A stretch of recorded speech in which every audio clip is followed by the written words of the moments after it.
What's up guys, back with another video. I'm about to cook this food because I'm solo. Usually my wife cooks all the meals.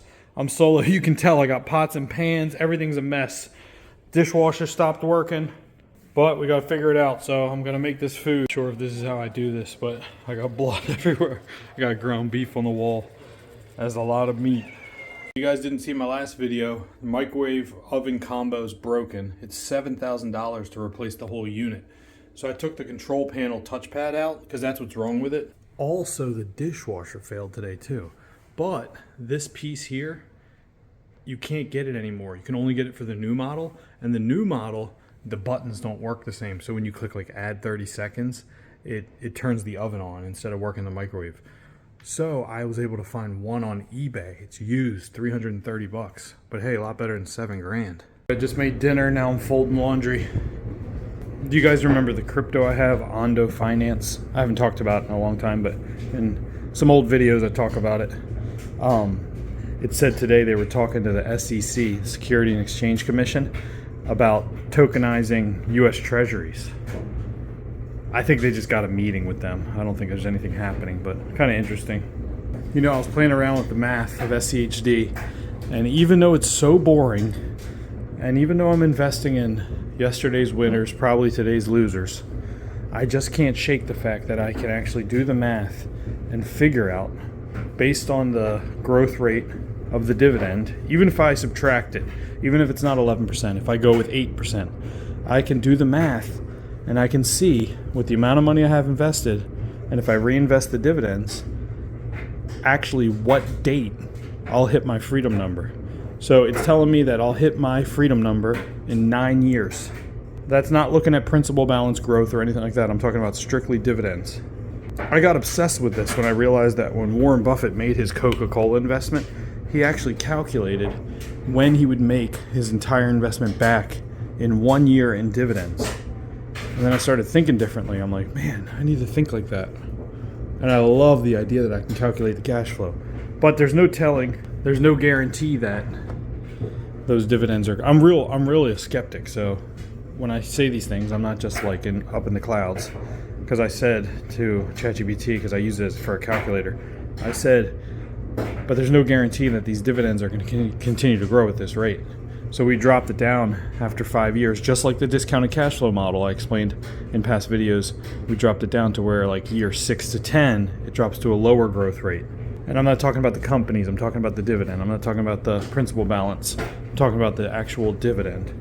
I know a lot of people focus on principal balance, and I do too. I battle with that in my mind, you know. Should I just focus on growing the biggest pile of money? But in my mind, I see it as a lake. Should I focus on growing the biggest lake? And I'm going to only be able to take so many buckets out of that lake before the lake's empty. Or should I create a river?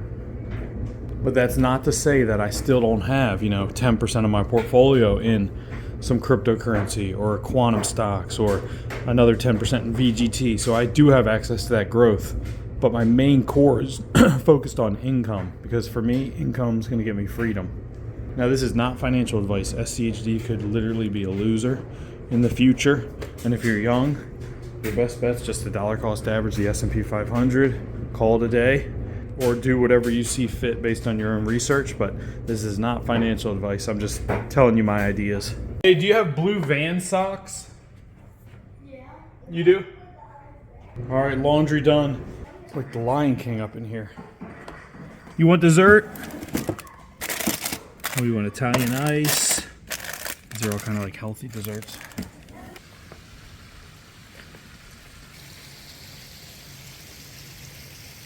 What's up, guys? Brand new day. Saturday, 5:02 a.m. You know, one thing I never really talk about, but I always do it like in the morning. So I'm not real religious, but I have a Bible app. I go in there, I just read the Bible quote like for the day. But I was thinking really what that pertains to is like, just like when you start your day, because I can remember days. So it's funny, what reminded me of it was this. When I went to bed last night, I had the AC on like really high. It was like, or low, like so it was cold. It was like at 70. But in Florida, you get so used to the warm weather. So like it felt real cold when I was laying in the bed. And I was like so cold laying, and I was like underneath the blanket, and I didn't feel like waking up. And I was thinking, dude, I remember this feeling, but it was actually like snowing outside, and I was in Baltimore. It was freezing cold. and it was like 4:30 in the morning, and I had to get up and had to go outside and get the ice off the windshield of my 2001 Corolla, and I had to drive 45 minutes on 95 south to DC, like in the freezing cold, to go work on trucks. You know, like I had to get the forklift and go outside and chain the truck, climb underneath, lay underneath it. We'd have the generator on the front of the I'd have the air compressor on the front of the forklift. I'd have to bring the air compressor out, lay down on a piece of cardboard on the snow, and start the air compressor and air the truck up so I could release the parking brake. And then I had to hook the chain to it with the tow truck, or with the forklift, and pull it out of the parking spot and get behind it with a tire on the forklift and push it into the shop. And I was thinking, man, I can remember the feeling of not wanting to leave the house, because I'm like, this sucks, but I had to go, you know. And I remember waking up feeling stressed and worried because I had so many freaking bills. And it was like, sometimes I would have like negative $35 in the account.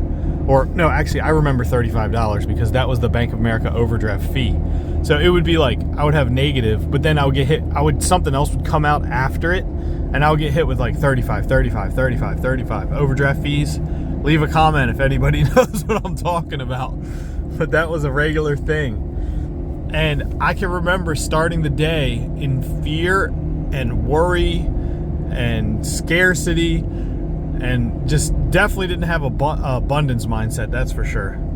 We still don't really know how the world works, how the universe works, but I'm sure if you look into like frequencies and things like that, if you look at like a tuning fork, have you ever seen a tuning fork, like a metal tuning fork? If you hit it and it vibrates, it'll if there's another one that is tuned to the same tune, it'll start vibrating too, like if it's next to it. I've seen videos and things like that.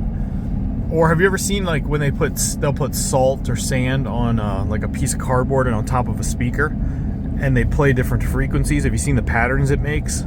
It's pretty cool. Look it up if you haven't seen that. So you don't really know what I'm getting at is, if you wake up all fearful and worried and doubt and scarcity mindset, you could be attracting that. You could be connecting with people, things, energies, who knows. The next thing I'm telling you to buy some crystals. No, I'm not into it like that. What I'm getting at though is that it's really important, I think, to start your day with a positive mindset. It definitely can change the day. You know what I'm talking about. You wake up and you're having a bad day, and then you start driving to work and you're like, someone cuts you off and you're all stressed out, and then it's one thing after another. Or sometimes you're in a good mood, you know, and the little things don't even bother you. So if you're in a routine where you're waking up mad, sad, worried, scared, change it. Do whatever it is you can. Read some Bible quotes, Proverbs, or listen to a motivational video, or listen to like freaking some music that pumps you up. Anything. Because when I quit my job, I was a diesel mechanic from 2004 to 2016, and when I quit my job, it was about maybe a year in to me waking up with a positive morning routine, like not caring I was a mechanic, pumped up, all excited about the future, listening to videos. Like I remember I was driving to work listening to Les Brown, thinking to myself like, dude, I'm gonna do this. Like I had so much belief in myself. So I don't know if that played a role, but just wanted to throw it out there. Alexa, what's the price of Bitcoin? One Bitcoin is worth $94,370 up less than 1% over the last 24 hours. Have you guys looked at the Ethereum chart in a while? I was looking at it yesterday, and man, it just looks like it's just all the air's come out of Ethereum. Almost like it's just lost its hype. Do you remember when Ethereum was just, that's all anybody could talk about? Vitalik Buterin walking around in his kitty cat rainbow shark t-shirts with a fanny pack on. Everybody was saying it's the money of the future, the money of the internet. ERC20 tokens. It still is, nothing really changed. But what I'm wondering is now the time to buy Ethereum? I look back at these stages, every single time I always did the same exact thing. I didn't accumulate as much as I should have in the times where we're down in the valley. I can remember Bitcoin sitting at 3,000 and talking to my brother on the phone and saying, dude, it's just sitting there, like it's not moving, like we should probably be buying, I don't know. But everybody had that fear because it had dumped. And then it went to like 19, I remember. And then and I can't remember the exact numbers, but it went to like 19 or higher, and then it corrected back and it sat at 19 for a long time. It was like a year. And I remember saying to my brother, do you remember when it was at 3? We should be accumulating right now. At 19, we should be stacking it and getting as much as we can. But I didn't have a lot of fun, so I wasn't able to buy a ton. And then it happened again. And then just think about it. It went to 70 and sat there for a while. Now it's moving back up. But if you look at like Ethereum, the chart's kind of weird. If you overlay Ethereum on the Bitcoin chart, it mirrors Bitcoin, but in the early stages. And if you overlay Solana on the Ethereum chart, Solana mirrors Ethereum in the early stages. If you guys ever watch Raoul Pal, sometimes I'd watch his videos. I haven't in a long time, but I used to. He actually shows that in detail, like how they all kind of follow. Like the smaller the market cap, the trajectory is like pretty much the same. Like, you know, like for example, Solana's like 150, Ethereum's 1700. You like that? Like they follow. Like if you want to have higher returns, go Solana. It's just like the same thing as the stock market: large cap, mid cap, small cap. The issue with crypto is there's so many projects, you just don't know what in the world to get into. The other thing is you need to look at the supply. A lot of times people don't look at the supply. Some of these projects have billions of coins, and unless they're burning them, I mean, if you divide the market cap by the supply, some of these projections that people make, I don't even think are possible. So it's good to figure out whether or not they burn. One thing we know is that at the end of the day, blockchain is a good technology. Cryptography is real, and it would not hurt the world to have things on the blockchain where we can have trustless, non-fungible proof.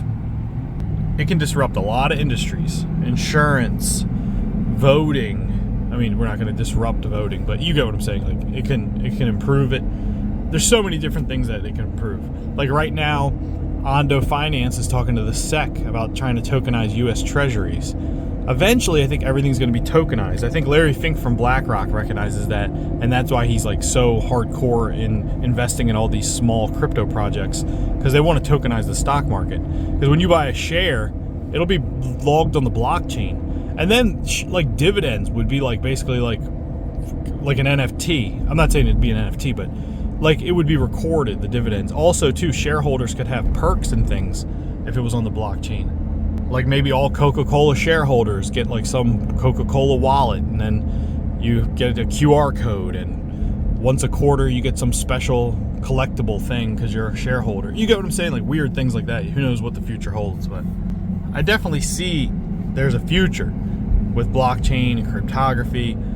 I just don't know what in the world to invest in, because what project's going to be the best one? I mean, the larger market cap ones, they've proven to have some real backbone in actual projects like Chainlink, Solana, Ethereum, Avalanche, Algorand. Algorand's used as the money of the Marshall Islands.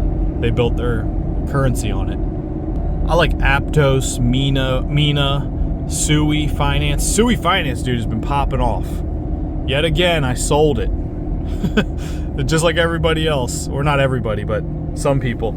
You know, we get in and out of things. It's better just to collect things and never sell them and see what happens. So I am interested in everything. But at the end of the day, my core holding and my core plan is to not have a pile of money, but to have a paycheck. So I'm trying to build out my dividend portfolio to where I can have over $200,000 a year in income coming in. I'm at about $40,000 now. And based on ChatGPT, if I reinvest my dividends, and if SCHD grows at a 2% slower rate, the dividend, not the principal balance, at a 2% slower rate than it has been growing, in 9 years I'll reach my freedom number. But I have a small portion of my portfolio in quantum stocks and in VGT, so I have tech and growth exposure, and then my quantum's kind of my moonshot. And I have some crypto too. So if those pop off and take off in the future, or they could go to zero, who knows, I'll pull that money off and I'll throw it in my SCHD dividend income strategy, and hopefully I'll get to that freedom number quicker. That's my plan. The reason I personally like investing in SCHD and the dividend strategy is that I have something I can measure. It really keeps me motivated. I wake up every day, I'm like, how much money can I get 3 shares today? Can I increase my dividends by $1 a year? Just anything. Just some kind of progress.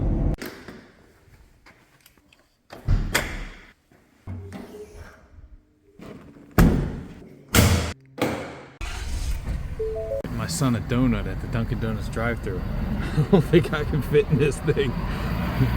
We almost took a pole out. We made it. Saturday morning, sun's coming up.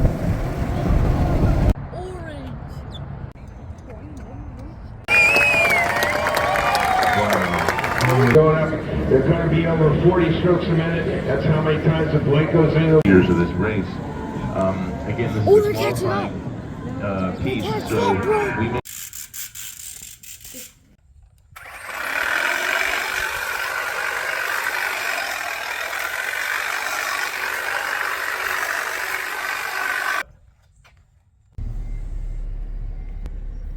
It's only 9:40. Feels like we've had a whole day already, doesn't it? Second child, second race.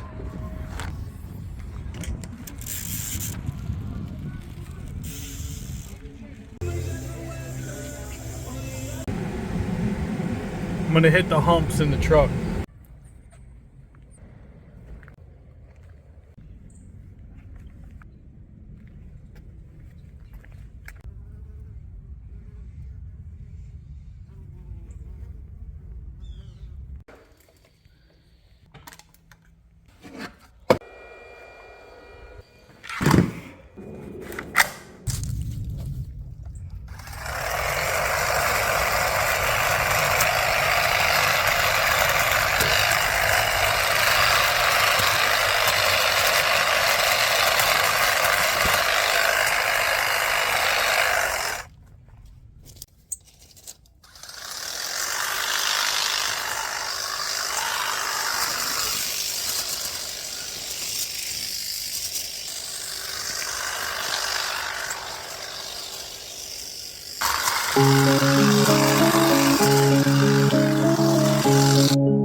Guys, I just got word that the 992's finished. Come on, spill the tea. Yeah. Ooh. All right. Woo. This is light work.